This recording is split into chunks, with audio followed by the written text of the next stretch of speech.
സമാധിയാവുക എന്നത് ഒരാൾ മരിക്കുന്ന അവസ്ഥയിൽ പറയുന്നതാണ് എന്നുള്ളൊരു തെറ്റിദ്ധാരണ ഗോപൻ സ്വാമിയുടെ മക്കൾക്ക് ഉണ്ട് എന്ന് തോന്നുന്നു. കാരണം സമാധി എന്നുള്ള വാക്കിൻ്റെ അർത്ഥം അത്രയ്ക്ക് അങ്ങോട്ട് ഉൾക്കൊണ്ടിട്ടാണോ അവർ ഈ സംസാരിക്കുന്നത് എന്നുള്ളതാണ് അത് കേട്ടപ്പോൾ എനിക്ക് സംശയം തോന്നിയത്. ഞാൻ സമാധി എന്നുള്ള വാക്ക് ആദ്യമേ കേൾക്കുന്നത് ശ്രീരാമകൃഷ്ണ പരമഹംസനുമായി ബന്ധപ്പെട്ടാണ്. അദ്ദേഹം തന്നെ ശിഷ്യർക്ക് കൊടുക്കുന്ന സമാധിയെക്കുറിച്ച് കൊടുക്കുന്ന ഉപദേശങ്ങൾ എന്താണ് സമാധി എന്നുള്ള ആ ഒരു നിലയിലേക്ക്, ആ ഒരു അവസ്ഥയിലേക്ക് അറ്റൈൻ ചെയ്യാനായിട്ട് എങ്ങനെയാണ് പോവുക എന്നുള്ളത് ശ്രീരാമകൃഷ്ണ പരമഹംസൻ വളരെ വിശദമായി തന്നെ വിവരിച്ചിട്ടുണ്ട്.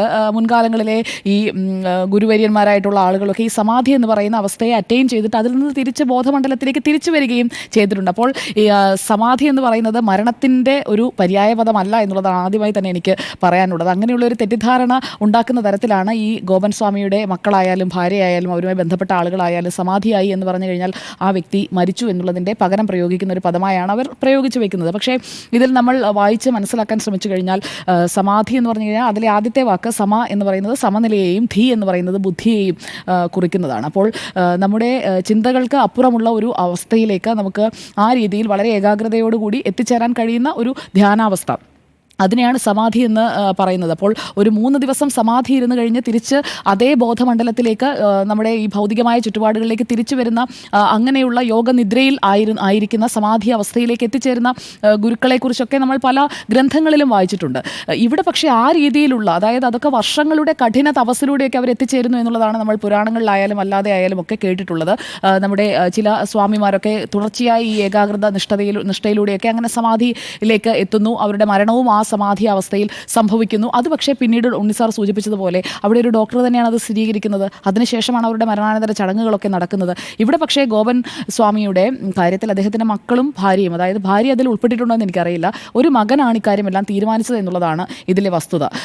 അയാൾ തന്നെ അങ്ങ് തീരുമാനിക്കുകയാണ് ഗോപൻ സ്വാമി സമാധിയായി എന്ന വാക്ക് തന്നെ പറയണം എന്ന് ആവശ്യപ്പെടുന്നതും അദ്ദേഹം തന്നെയാണ്.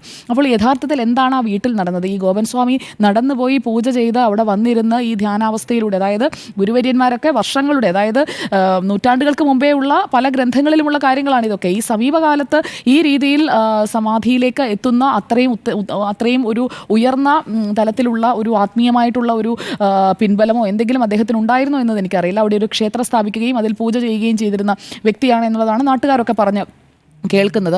അപ്പോൾ ഈ സന്യാസിവര്യന്മാർക്കൊക്കെ പൂർവാശ്രമം ഉണ്ടാകാറുണ്ട്. പക്ഷേ ഇദ്ദേഹം എന്ന് പറയുന്നത് അങ്ങനെ വർഷങ്ങളായി അങ്ങനെ ഈ ഒരു സന്യാസ നിഷ്ഠയിലൂടെയൊക്കെ പോകുന്ന ഒരു വ്യക്തിയാണോ എന്നതും പരിശോധിക്കപ്പെടേണ്ടതാണ്. എന്തായാലും ഇക്കാര്യത്തിൽ മകൻ പറയുന്നത് മാത്രം മുഖവിലേക്ക് എടുത്ത് മുന്നോട്ട് പോകാൻ കഴിയില്ല എന്നതാണ് ആ ഒരു സംഭവത്തെ പൂർണ്ണമായി നോക്കിക്കാണുമ്പോൾ നമുക്ക് മനസ്സിലാക്കുന്നത്. കാരണം ആ ഒരു സ്ലാബിനുള്ളിൽ അടക്കം ചെയ്യുകയാണ് ചെയ്തിരിക്കുന്നത്.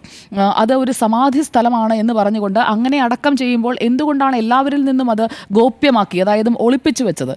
സാധാരണഗതിയിൽ ഒരു സ്വാമി സമാധിയായി എന്ന് പറയുമ്പോൾ ആ നാടും ആ ക്ഷേത്രവുമായി ചുറ്റിപ്പറ്റി നിൽക്കുന്ന ആളുകളും ക്ഷേത്രത്തിലേക്ക് സ്ഥിരമായി വരുന്ന ആളുകളൊക്കെ ഉണ്ടാകുമല്ലോ, പൂജയ്ക്കും പ്രാർത്ഥനയ്ക്കും ഒക്കെ വരുന്ന ആളുകൾ ഉണ്ടായിരിക്കുമല്ലോ. അവരിൽ നിന്നെല്ലാം മറച്ചു വെച്ചത് എന്തിനാണ് എന്നുള്ള ഒരു ചോദ്യം അവിടെ നിൽക്കുന്നുണ്ട്. അവിടെ മുതൽ തുടങ്ങുകയാണ് അതിലെ സംശയം. മറുപടി ഉണ്ട്. ഈ മൃതദേഹം പുറത്ത് ആളുകളെ കാണിച്ചാൽ സ്വർഗാരോഹണം നടക്കില്ല എന്ന്. അപ്പോൾ ഇന്ത്യൻ തത്വചിന്ത, അതുപോലെ തന്നെ ഹിന്ദു മതം, അതിനെയൊക്കെ ബേസ് ചെയ്തിട്ടായിരിക്കുമല്ലോ അദ്ദേഹം ഈ ആർഗ്യുമെന്റ്സ് എല്ലാം നടത്തുക. അതുമായി ബന്ധപ്പെട്ട പലരുമായിട്ട് ഞാൻ സംസാരിച്ചു നോക്കി. അതിൽ ചില ആളുകൾ പറഞ്ഞത് ഈ ഉയർന്ന തലത്തിലുള്ള, നമുക്കൊക്കെ വെറുതെ ഇരുന്ന് കഴിഞ്ഞാൽ നേടാൻ കഴിയാത്ത ഉയർന്ന തലത്തിലുള്ള മാനസികമായിട്ടുള്ള ഒരു ഏകാഗ്രത, ചില ആളുകളൊക്കെ മെഡിറ്റേഷനിലൂടെ ആ ഒരു ഏകാഗ്രതയിലേക്ക് എത്തും. അതിൽ കുറേ സമയം അവർക്ക് ഇരിക്കാൻ പറ്റും. അതേപോലെ തന്നെ ഈ രീതിയിൽ ഒരു ആത്മീയമായ വഴിയിലൂടെ പോകുന്ന ആളുകൾ ആ ഉയർന്ന തലത്തിലുള്ള ഏകാഗ്രത നേടിയെടുത്ത് ഈ ഒരു സമാധിയുടെ അവസ്ഥയിലേക്ക് പോകുന്നു. അവരുടെ മരണം അവർക്ക് തിരിച്ചറിയാൻ കഴിയുന്നു എന്നൊക്കെയുള്ളത് പലരുടെയും കാഴ്ചപ്പാടും പലയിടങ്ങളിലും അങ്ങനെയുള്ള സമാധി സ്ഥലങ്ങളടക്കമുണ്ട്. ഇതിൽ ഞാൻ പരിശോധിച്ചപ്പോൾ കണ്ട ഒരു ചിത്രം എന്ന് പറയുന്നത് ശ്രീബുദ്ധൻ്റെയാണ്.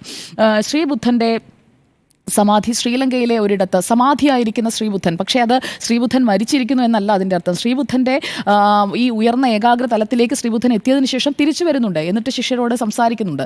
അപ്പോൾ ആ രീതിയിൽ എന്താണ് സമാധി എന്നതിലൂടെ ഇവർ ഉദ്ദേശിക്കുന്നത്?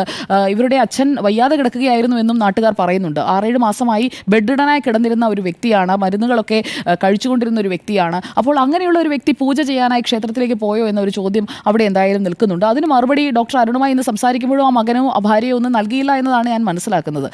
അപ്പോൾ ബെഡ്റിഡനായി കിടന്ന ഒരു വ്യക്തി എങ്ങനെയാണ് എഴുന്നേറ്റ് പോയിരുന്ന് ഈ പൂജകളൊക്കെ ചെയ്തതിന് ശേഷം അദ്ദേഹം സമാധിയായത് എന്നുള്ള ഒരു ചോദ്യം മരുന്ന് കഴിക്കേണ്ടത്. അത് അദ്ദേഹം അസുഖബാധിതനായിരുന്നു എന്നുള്ളത് അവിടെ ഉണ്ടായിരുന്ന എല്ലാവരും പറയുന്ന കാര്യമാണ്. 6-7 മാസമായി പുറത്തേക്കൊന്നും കണ്ടിട്ടില്ല. ആ ക്ഷേത്രത്തിൽ വരുന്ന ആളുകളുണ്ട്, അതുപോലെ തന്നെ ആ പരിസരത്ത് താമസിക്കുന്ന ആളുകളുണ്ട്, അവരാരും 6-7 മാസമായി ഇദ്ദേഹത്തെ കണ്ടിട്ടില്ല എന്ന് പറയുന്നുണ്ട്. അപ്പോൾ നമുക്ക് എപ്പോഴും ഒരു പൊരുത്തക്കേട് ഉണ്ടാകുമ്പോൾ എന്താണ്, അതിൽ കൃത്യമായ ഒരു മറുപടി കിട്ടണമെന്നുണ്ടെങ്കിൽ അവിടെ ശാസ്ത്രീയ പരിശോധനയാണ് നടക്കേണ്ടത്. അതിനായി ഫോറൻസിക് ടീമിനെ അടക്കം അവിടെ കൊണ്ടുവരുമ്പോഴാണ് ഈ മകൻ വിലക്കുന്നത് പറ്റില്ല എന്ന്. അച്ഛൻ സമാധിയായതാണ് എന്നുണ്ടെങ്കിൽ ഈ പരിശോധനകളെ വിലക്കുന്നത് എന്തിനാണ്?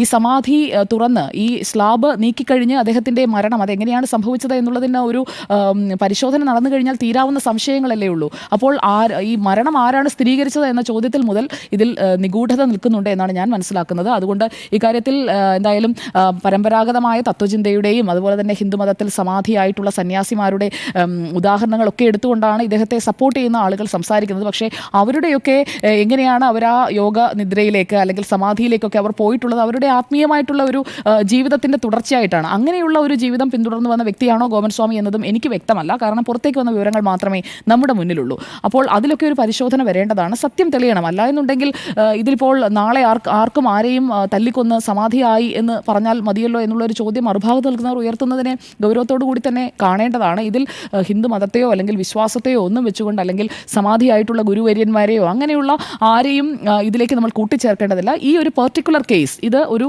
പ്രത്യേക കേസായി തന്നെ എടുത്തുകൊണ്ട് നേരത്തെ ഉണ്ണി സാർ പറഞ്ഞു വന്നതുപോലെ എല്ലാം അന്ധവിശ്വാസമാണ് എന്നതൊക്കെ അങ്ങയുടെ വിശ്വാസത്തിൽ ഉറച്ചു നിൽക്കുന്ന ആളുകൾക്ക് അത് അവരുടെ വിശ്വാസം. പക്ഷേ ഇവിടെ ഇദ്ദേഹം മരിച്ചതാരും കൺഫേം ചെയ്തിട്ടില്ല. ഈ മകൻ തന്നെയാണ് മരിച്ചു എന്ന് അമ്മയോടും പറയുന്നത്.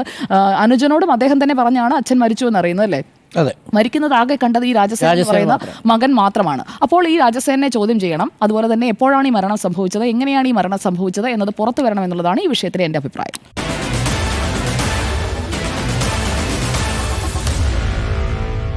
Meet the editors.